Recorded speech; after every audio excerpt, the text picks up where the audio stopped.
গুম খুনের মাধ্যমে বাংলাদেশকে বিভক্ত করেছে মুজিববাদীরা, এমন মন্তব্য করেছেন জাতীয় নাগরিক পার্টির আহ্বায়ক নাহিদ ইসলাম।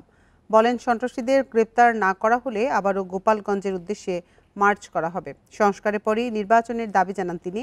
এনসিপির মুখ্য সংগঠক হাসনাত আবদুল্লাহ বলেন, আওয়ামী লীগ নির্মূল হলেই ঘুরে দাঁড়াবে দেশ। জুলাই পদযাত্রায় ১৭তম দিনে বৃহস্পতিবার এসব কথা বলেন দলটির নেতারা। ১৭তম দিনে ফরিদপুর থেকে পদযাত্রা শুরু করে এনসিপি। দুপুরে শহরের জনতা ব্যাংক মোড়ে অনুষ্ঠিত হয় সমাবেশ। এই সময় নাহিদ ইসলাম বলেন, হামলা করে পদযাত্রা ঠেকিয়ে রাখা যাবে না। আন্দোলনের মাধ্যমে দেশের মানুষের অধিকার আদায় করা হবে। আইনিভাবে শান্তিপূর্ণভাবে এই সকল সন্ত্রাসীদের গ্রেফতার করা হোক, আর না হলে আমরা অবিলম্বে গোপালগঞ্জে আরো মার্চ করব এবং এবার কিন্তু আমরা ফিরে আসার জন্য মার্চ করব না। গোপালগঞ্জের মাটি ও জনগণকে মুজিববাদ থেকে সম্পূর্ণভাবে চিরতরে মুক্ত করে তারপরে ফিরে আসব। পরে রাজবাড়িতে হয় এনসিপির পদযাত্রা। রেলগেট শহীদ স্মৃতি চত্বরে পথসভায় নাহিদ বলেন, গুম খুনের মাধ্যমে বাংলাদেশকে বিভাজিত করেছে মুজিববাদীরা। এই মুজিববাদী আদর্শ আওয়ামী লীগের গোড়া বাংলাদেশকে বিভাজিত করেছে, বাংলাদেশের মানুষদেরকে হত্যা করেছে, গুম খুন সবকিছু জায়েজ করেছে এই মুজিববাদী আদর্শের মাধ্যমে। এই সময় দলটির মুখ্য সংগঠক হাসনাত আবদুল্লাহ বলেন, যেদিন আওয়ামী লীগ নির্মূল হবে সেদিন থেকে বাংলাদেশ ঘুরে দাঁড়াবে। আওয়ামী লীগকে আমরা পিলখানা হত্যাকাণ্ডে দেখেছি, আমরা সব হত্যাকাণ্ডে আলমদারকে পাখির মতো গুলি করতে দেখেছি। বাংলাদেশ সেদিন থেকে ঘুরে দাঁড়াবে যেদিন বাংলাদেশ থেকে সমূলে আওয়ামী লীগ নির্মূল হবে। এনসিপির পদযাত্রা ঘিরে সতর্ক অবস্থানে ছিল আইন শৃঙ্খলা বাহিনী। তাপস সরকার, ইন্ডিপেন্ডেন্ট নিউজ। নির্বাচন পিছিয়ে যেতে পারে এমন কোনো ইস্যু তৈরি না করতে এনসিপির প্রতি আহ্বান জানিয়েছেন বিএনপি নেতা সালাউদ্দিন আহমেদ। বৃহস্পতিবার নয়াপল্টনে যুবদলের বিক্ষোভ সমাবেশে তিনি বলেন, রাজনৈতিক অনভিজ্ঞতার কারণেই গোপালগঞ্জে সংঘাতের ঘটনা ঘটেছে। সমাবেশে নেতারা বলেন, বিএনপি না চাইলে জামায়াতে ইসলামী এদেশে রাজনীতি করতে পারবে না। দেশে আইন শৃঙ্খলা পরিস্থিতির অবনতির অভিযোগে নয়াপল্টনে বিএনপির কেন্দ্রীয় কার্যালয়ের সামনে যুবদলের বিক্ষোভ সমাবেশ। যোগ দেন সংগঠনটির ঢাকা মহানগরের বিভিন্ন শাখার নেতাকর্মীরা। বেলা ৩টায় কর্মসূচি শুরুর কথা থাকলেও সকাল থেকেই খণ্ড খণ্ড মিছিল নিয়ে আসতে থাকেন যুবদলের নেতাকর্মীরা। পরে সংক্ষিপ্ত সমাবেশে বক্তব্য রাখেন বর্তমান ও সাবেক নেতারা।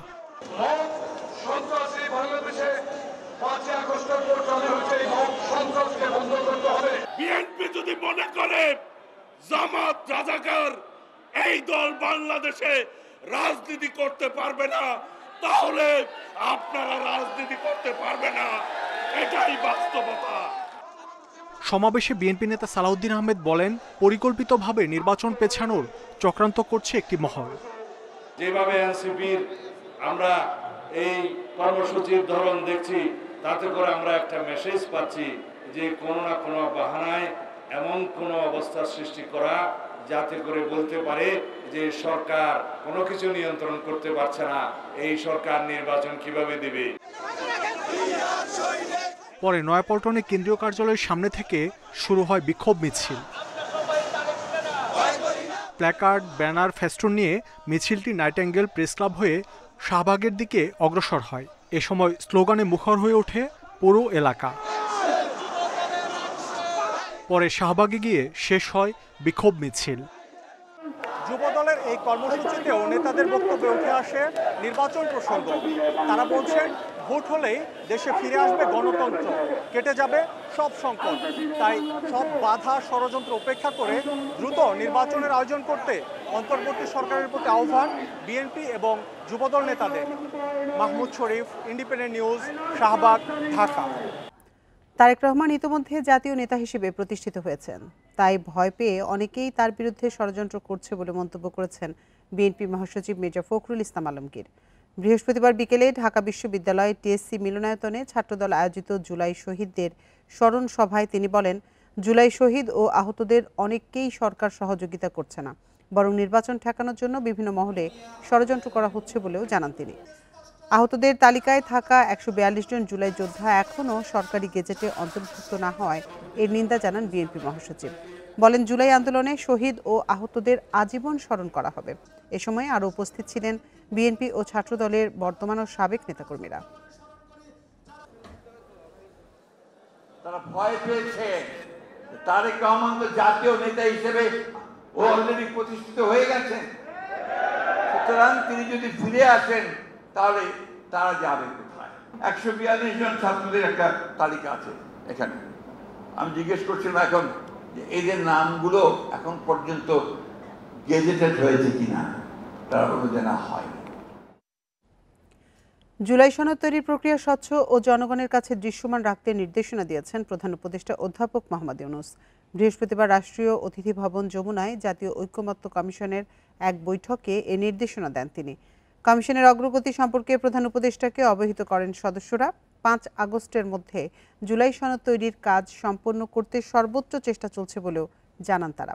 ঐকমত্য কমিশনের সদস্যদের প্রচেষ্টাকে সাধুবাদ জানিয়ে প্রধান উপদেষ্টা বলেন, জুলাই অভ্যুত্থান একটি ঐতিহাসিক ঘটনা। পুরো প্রক্রিয়াটি স্বচ্ছতার সঙ্গে সম্পন্ন করতে হবে, মানুষের কাছে দৃশ্যমান থাকতে হবে। রাজনৈতিক দলগুলোর সঙ্গে দ্বিতীয় পর্বের সংলাপে 8 বিষয়ে আলোচনার পর ঐকমত্য হয়েছে বলে প্রধান উপদেষ্টাকে অবহিত করেন কমিশনের সহসভাপতি অধ্যাপক ডক্টর আলী রিয়াজ। এছাড়া আরও 7টি বিষয়ে আলোচনা চলছে বলেও প্রধান উপদেষ্টাকে জানান তিনি।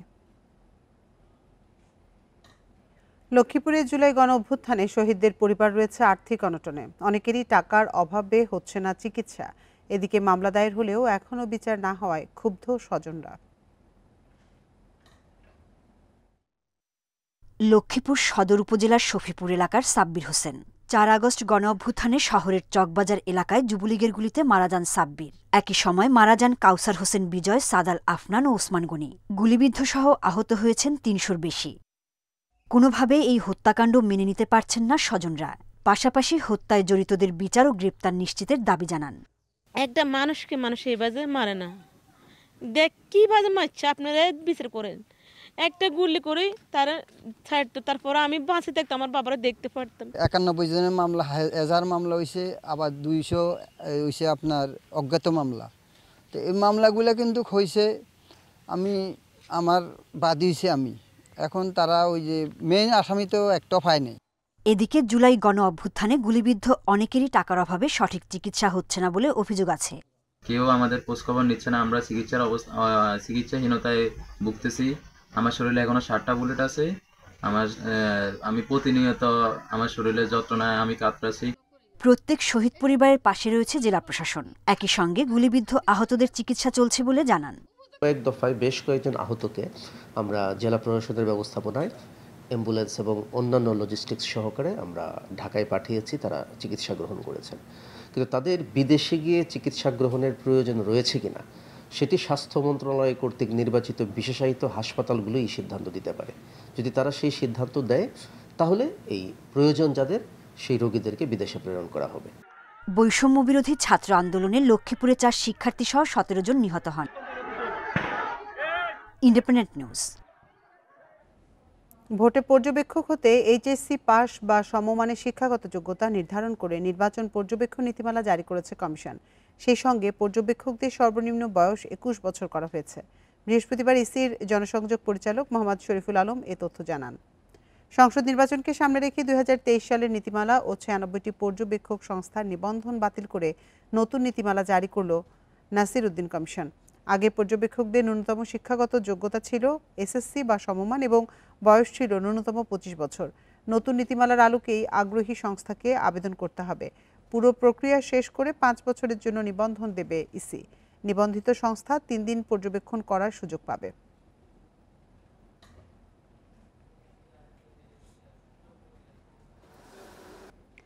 খাগড়াছড়িতে দেখা দিয়েছে ম্যালেরিয়ার প্রকোপ। আক্রান্তরা বেশিরভাগই সীমান্তবর্তী ও দুর্গম এলাকার বাসিন্দা। এরই মধ্যে মারা গেছেন একজন। উপসর্গ দেখা দিলে দ্রুত রোগ নির্ণয় কেন্দ্রে যাওয়ার পাশাপাশি নানা পরামর্শ দিয়েছেন চিকিৎসকরা। খাগড়াছড়িতে গত 6 মাসে ম্যালেরিয়ায় আক্রান্ত হয়েছে 340 জন। জানুয়ারি থেকে মার্চ পর্যন্ত 10 জন হলেও এপ্রিল থেকে বাড়তে থাকে রোগী। আর শুধু জুন মাসে সেই সংখ্যা দাঁড়ায় 176 জনে। এই সময় পানছড়িতে মারা যায় 1 জন। এছাড়া 1 জুলাই থেকে 14 জুলাই পর্যন্ত রোগী শনাক্ত হয়েছে 45 জন। ওষুধ খাওয়াতেছে যখন আমি ওকে মেডিকেল নিয়ে এসে। আক্রান্তদের বেশিরভাগই দুর্গম দিহিনালা, লক্ষ্মীছড়ি, সাজেক সহ সীমান্তবর্তী এলাকার বাসিন্দা। সর্বোচ্চ রোগী ভর্তি হয়েছে সাজেক, মাচালং, বর্ডারলাইন যে এলাকাগুলো আছে সেখান থেকে। ম্যালেরিয়া রোগীর সংখ্যা আগের তুলনায় একটু বেড়েছে, তো বাড়লেও আমাদের সরকারিভাবে আমাদের এটা রোগ নির্ণয়ের জন্য পর্যাপ্ত পরিমাণ RDT আছে। দ্রুত রোগ নির্ণয়ের মাধ্যমে আমরা চিকিৎসা করতে পারি, তাহলে কোনো রোগী ম্যালেরিয়া রোগী সিভিয়ার পর্যায়ে যাবে না। বর্ষায় ম্যালেরিয়ায় আক্রান্তদের ঝুঁকি কমাতে মশার উৎসস্থল ধ্বংস, মশার কামড় এড়ানো উপযোগী পোশাক পরিধান ও মশারি ব্যবহারের পরামর্শ দিয়েছেন সিভিল সার্জন। মশায় যাতে কামড় না দেয় সেই জন্য সেই রকম কাপড় পরবো, বিশেষ করে যখন আমরা মাঠে ঘাটে বিভিন্ন পাহাড়ি অঞ্চলে কাজ করতে যাই। আর একই সাথে মশা নিধনের জন্য আমাদের পক্ষ থেকে যে স্প্রে ব্যবহার করা হয় এগুলোর ক্ষেত্রে আমরা আরো অ্যাক্টিভ হবো, পৌরসভার সাথে সমন্বয় করব। একই সাথে প্রত্যেক ঘরে ঘরে মশারি বিতরণ করা হয়েছে। আমাদের আহ্বান থাকবে রাতে ঘুমানোর সময় সবাই যাতে মশারি ব্যবহার করে। এর আগে 2023 সালে খাগড়াছড়িতে ম্যালেরিয়ায় আক্রান্ত হয়ে 1 রোগীর মৃত্যু হয়। Independent news. মন্দা কাটিয়ে ঘুরে দাঁড়াতে শুরু করেছে দেশের জাহাজ নির্মাণ শিল্প। গত 5 বছরে 3টি জাহাজ রপ্তানি হলেও চলতি 1 বছরেই হয়েছে 3টি। শিল্প সংশ্লিষ্টরা বলছেন এই খাতে সরকারের সহযোগিতা ছাড়া বৈশ্বিক বিশাল বাজারে প্রবেশ সম্ভব নয়। 2022 সালে নারায়ণগঞ্জের আনন্দ শিপইয়ার্ড যুক্তরাজ্যের এনজিয়ান শিপিং কোম্পানির কাছে একটি জাহাজ রপ্তানির পর 22 মাসে বাংলাদেশ থেকে আর কোনো জাহাজ রপ্তানি হয়নি। এর আগে চট্টগ্রামের ওয়েস্টার্ন মেরিন 2020 সালে একটি জাহাজ রপ্তানি করে। তবে চলতি বছরের শুরু থেকে আবারও সুবাতাস বইছে এই খাতে। 3টি জাহাজ রপ্তানির পর আরও 5টি আছে পাইপলাইনে। সংশ্লিষ্টরা বলছেন সরকারের সহযোগিতা না পেলে এই শিল্পের আন্তর্জাতিক বাজারে টিকে থাকা কঠিন। এমন সব টার্মস অ্যান্ড কন্ডিশন আমি ওই সার্কুলারটা ল্যাপস হয়ে গেছে, ওখান থেকে কেউ 1 টাকাও নিতে পারেনি। সো আপনি যেটা বলছেন কি করতে পারে, গভর্নমেন্টের ফান্ড আছে 2000-3000 কোটি টাকা, কোনো ব্যাপার না। আর এটা তো আমরা লং টার্ম, আমরা তো জমি জমা কিনছি না। শিপ বিল্ডিং ইন্ডাস্ট্রি হলো is being supported by the government. Policy, গভর্নমেন্টের কাজ হবে পলিসি, যেটা আপনার বিজনেস বান্ধব হতে হবে 1। 2 নম্বর ব্যাংকের যে কাজগুলি প্র্যাকটিক্যাল হতে হবে। 3 নম্বর যেহেতু এটা গ্রিন এমিটিং একটা ইন্ডাস্ট্রি, সেখানে গ্রিন ফান্ডটা এখানে দেওয়া উচিত। বিশ্বে জাহাজ নির্মাণ শিল্পের বার্ষিক বাজার প্রায় $400 বিলিয়ন। তার বিপরীতে গত 2 দশকে দেশের অর্জন 200 মিলিয়নের কাছাকাছি। গত সময়ে বিনিয়োগকারীদের অনেকে সরকারি সুবিধার অপব্যবহার করায় ধীরগতি তৈরি হয়েছে। টাকা নিয়েছে হাজার হাজার কোটি টাকা, সেই টাকাতে তারা কাজে লাগায় নাই। তো আপনি খালি নীতি সহায়তা দিলে ব্যাংকিং বান্ধব বা পরে ইনভেস্টমেন্ট বান্ধব ব্যাংকিং করলেই তো হবে না, সেই টাকাটা তো ইনভেস্টরদের কাজে লাগাতে হবে। দেশে রপ্তানিমুখী জাহাজ নির্মাণ করে 10টি প্রতিষ্ঠান। এখন পর্যন্ত 2টি প্রতিষ্ঠান ছাড়া কেউ রপ্তানির তালিকায় নাম লেখাতে পারেনি। অনুপম শীল, ইন্ডিপেন্ডেন্ট নিউজ, চট্টগ্রাম। দেশে বেকারত্বের হার এখনো আশানুরূপ কমেনি মন্তব্য করে এই সমস্যার সমাধানই এখন সবচেয়ে বড় চ্যালেঞ্জ বলে জানান যুব ও ক্রীড়া উপদেষ্টা। যুব উদ্যোক্তাদের কর্মশালায় বাংলাদেশ বিনিয়োগ উন্নয়ন কর্তৃপক্ষ বিডার নির্বাহী চেয়ারম্যান বলেন, সরাসরি বিদেশি বিনিয়োগ বাড়াতে কাজ করছে সরকার। 2026 সালে এলডিসি থেকে উত্তরণে সম্ভাব্য চ্যালেঞ্জ মোকাবেলায় দেশের 63% তরুণ জনগোষ্ঠীকে সঠিকভাবে কাজে লাগাতে চায় অন্তর্বর্তী সরকার। সে লক্ষ্যে উদ্যোক্তাদের সহায়তা নিশ্চিতের উপর গুরুত্ব দেয়া হচ্ছে। বৃহস্পতিবার সকালে বাংলাদেশ বিনিয়োগ উন্নয়ন কর্তৃপক্ষ বিডায় যুব উদ্যোক্তাদের এক কর্মশালায় যুব ও ক্রীড়া উপদেষ্টা বলেন, জুলাই অভ্যুত্থানের অন্যতম প্রধান কারণ ছিল বেকারত্ব, কিন্তু এ হার তেমন কমেনি বলেও মন্তব্য করেন তিনি। যেই পরিসরে বা যেই সংখ্যায় কাজ হওয়া প্রয়োজন ততটুকু ক্যাপাসিটি আসলে ততটুকু ওই লেভেলে হয়তো আমরা কাজ করতে পারছি না। তবে আমরা এফিশিয়েন্টলি কাজ করার চেষ্টা করছি এবং আমাদের সামনের পলিসিগুলো সেভাবে নেওয়ার দিকে মনোযোগ দিচ্ছি। এই যে ইনফর্মাল সেক্টরটা আছে, অপ্রাতিষ্ঠানিক অর্থনীতি যেটা আছে, সেই অর্থনীতিকে যদি আমরা প্রোপেল করতে চাই তাহলে আমাদের স্টার্ট আপের উপর পর্যাপ্ত ফোকাস থাকতে হবে। কর্মশালায় বিডার নির্বাহী চেয়ারম্যান আশিক চৌধুরী বলেন, সরাসরি বিদেশি বিনিয়োগ বাড়াতে বাংলাদেশকে ব্র্যান্ডিং করা হচ্ছে। পেপারে লিখেন যে এফডিআই কত আসলে, এটা বেশি আসলে ভালো, খারাপ কম আসলে বিডা কোনো কাজ টাজ করে না। So we try to focus on big FDI player who can bring 100 million next time, and বাকিরা ইজ নট আওয়ার প্রবলেম। কর্মশালায় উদ্যোক্তাদের কাছ থেকে নানা পরামর্শ ও প্রস্তাব বিশ্লেষণ করে পলিসি উন্নয়নে কাজে লাগানো হবে বলেও জানান যুব ও ক্রীড়া উপদেষ্টা। তৌহিদ রানা, ইন্ডিপেন্ডেন্ট নিউজ, ঢাকা। তুলা আমদানির উপর আরোপিত 2% অগ্রিম আয়কর প্রত্যাহার করেছে জাতীয় রাজস্ব বোর্ড এনবিআর। একই সুবিধা পাবে পোশাক খাতের বেশ কিছু পণ্য। বৃহস্পতিবার এনবিআর-এর এক প্রজ্ঞাপনে বিষয়টি জানানো হয়। প্রজ্ঞাপনে বলা হয়, নির্দিষ্ট কোডভুক্ত পণ্য আমদানির ক্ষেত্রে আয়কর আরোপ করা হবে না। এসব পণ্যের উপর করের হার 0% নির্ধারণ করা হয়েছে। তালিকায় রয়েছে তুলা, synthetic fibre, nylon, polyester, aramid ও অন্যান্য ফাইবার বর্জ্য। প্রজ্ঞাপনে আরও বলা হয়, এই সিদ্ধান্ত দ্রুত কার্যকর হবে। সংশ্লিষ্টদের মতে, পোশাক শিল্পের কাঁচামাল আমদানিতে করের বোঝা কমাতে এই ছাড় দেওয়া হয়েছে। ফলে তুলা ও সিনথেটিক ফাইবারের মতো প্রধান কাঁচামাল আমদানিতে এখন আর অগ্রিম আয়কর দিতে হবে না। এর আগে তুলা আমদানির ওপর আরোপিত 2% অগ্রিম আয়কর প্রত্যাহারের দাবি জানিয়েছিল বিটিএমএ। কেন্দ্রীয় ব্যাংকের নির্দেশে পদত্যাগ করেছেন ইসলামী ব্যাংকের চেয়ারম্যান ওবায়দ উল্লাহ আল মাসুদ। বৃহস্পতিবার তিনি পরিচালনা পর্ষদের কাছে পদত্যাগপত্র জমা দেন। তার বিরুদ্ধে অনিয়মসহ নানা অভিযোগ রয়েছে। এর আগে 22 আগস্ট ইসলামী ব্যাংকের পরিচালনা পর্ষদ পুনর্গঠন করে দেয় কেন্দ্রীয় ব্যাংক। 5 সদস্যের পরিচালনা পর্ষদের চেয়ারম্যান করা হয় সোনালী ও রূপালী ব্যাংকের ব্যবস্থাপনা পরিচালকের দায়িত্ব পালন করা ওবায়দ উল্লাহ আল মাসুদকে। চেয়ারম্যান হওয়ার পর সম্প্রতি তার বিরুদ্ধে বিভিন্ন অভিযোগ পায় কেন্দ্রীয় ব্যাংক। 15 জুলাই ওবায়দ উল্লাহ আল মাসুদ ও তার পরিবারের সদস্যদের ব্যাংক হিসাব তলব করে বিএফআইও।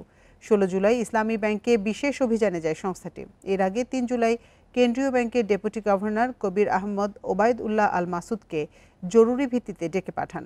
ওই সময় তাকে পদত্যাগ করতে বলা হয়। ব্যক্তির বিরুদ্ধে কোনো আর্থিক অনিয়মের অভিযোগ ওঠে, তখনই সাধারণত বিএফআইও এই ধরনের পদক্ষেপ গ্রহণ করে থাকেন। তার বর্তমান পদে, দ্যাট ইজ চেয়ারম্যান হিসেবে ইসলামী ব্যাংকের পরিচালনা পর্ষদের চেয়ারম্যান থাকার, কন্টিনিউ করার নৈতিক যোগ্যতা তার নেই বলে ওনার নিজের কাছেই মনে হয়েছে। এই কারণেই উনি ব্যক্তিগত কারণে তার পদত্যাগপত্র বাংলাদেশ ব্যাংকের কাছে পেশ করেছেন। চলতি মৌসুমে হবিগঞ্জ জেলায় আশানুরূপ বৃষ্টিপাত হয়নি। এর প্রভাব পড়েছে জেলার 26টি হাওরে। পানি কম থাকায় হাওরে মাছের প্রজনন ব্যাহত হওয়ায় দেখা দিয়েছে দেশি মাছের সংকট। আবহাওয়া অফিসের হিসাবে সিলেট বিভাগে গত বছরের চেয়ে এবার বৃষ্টিপাত কম হয়েছে 49%। এখন পর্যন্ত কাঙ্ক্ষিত বৃষ্টি না হওয়ায় প্রভাব পড়েছে হবিগঞ্জের 26টি হাওরে। কোথাও হাঁটু পানি, কোথাও কোমর পানি, আবার কোথাও একেবারেই শুকনো। গত বছর জেলায় ৯,২৮৫ মেট্রিক টন মাছ উৎপাদন হয়েছিল। জেলেদের দাবি, এবার পানি কম থাকায় প্রজননের সময়ও হাওরে নেই মাছ। এতে স্থানীয় বাজারে দেখা দিয়েছে দেশি মাছের সংকট। ৩-৪ বছর আমরা জাল দিয়েও মাছ পাই না, ছাই দিয়েও মাছ পাই না। আরও ফানি গাঞ্জি নাই, মাছ কাজ হয় নাই, ওই কারণে আমরা ফিশারি মাছ বিক্রি করি। ফিশারি মাছ বিচ্ছি আমরা লক্ষ লক্ষ টাকা লুস্কানো আছি। গবেষকরা বলছেন, দেশি প্রজাতির মাছের ভবিষ্যৎ অনেকটা নির্ভর করে হাওরের পানির উপর। জলবায়ু পরিবর্তনের কারণে মাছেরই সংকট নয়, তৈরি করবে সামগ্রিক পরিবেশগত সংকট। বৃষ্টিপাতের পরিমাণ কম হচ্ছে, হাওরে পানি কম আসছে, আবার কখনো আগাম বন্যা হচ্ছে, যার ফলে দেশীয় প্রজাতির মাছ বিলুপ্ত হচ্ছে এবং মাছের উৎপাদন কমে যাচ্ছে। এর প্রভাব পড়তে পারে যারা এই হাওর অঞ্চলে মাছ ধরে জীবিকা নির্বাহ করেন তাদের আর্থসামাজিক অবস্থার উপর। মৎস্য কর্মকর্তারাও বলছেন, চলতি মাসে হাওরে পানি বৃদ্ধি না পেলে মাছের সংকট দেখা দিবে। হাওরে এখনো পানি না থাকার কারণে এই বছর মাছের উৎপাদন নিয়ে আমরা শঙ্কিত। যদি এই মাসের মধ্যেই পানি না আসে তাহলে হাওরে মাছের উৎপাদন কমে যাওয়ার সম্ভাবনা রয়েছে। জেলায় 25,470 হেক্টর আয়তনের পুঁটি, শিং, কই সহ নানা প্রজাতির ছোট বড় দেশীয় মাছ পাওয়া যায়। আর মাছ ধরে জীবিকা নির্বাহ করে শত শত জেলে পরিবার। Independent news. আর এই ছিল এখনকার সংবাদে। ইন্ডিপেন্ডেন্ট টেলিভিশনের সব খবর বিস্তারিত জানতে ফেসবুক, ইউটিউব এবং এক্সে। এতক্ষণ সাথে থাকার জন্য ধন্যবাদ সবাইকে।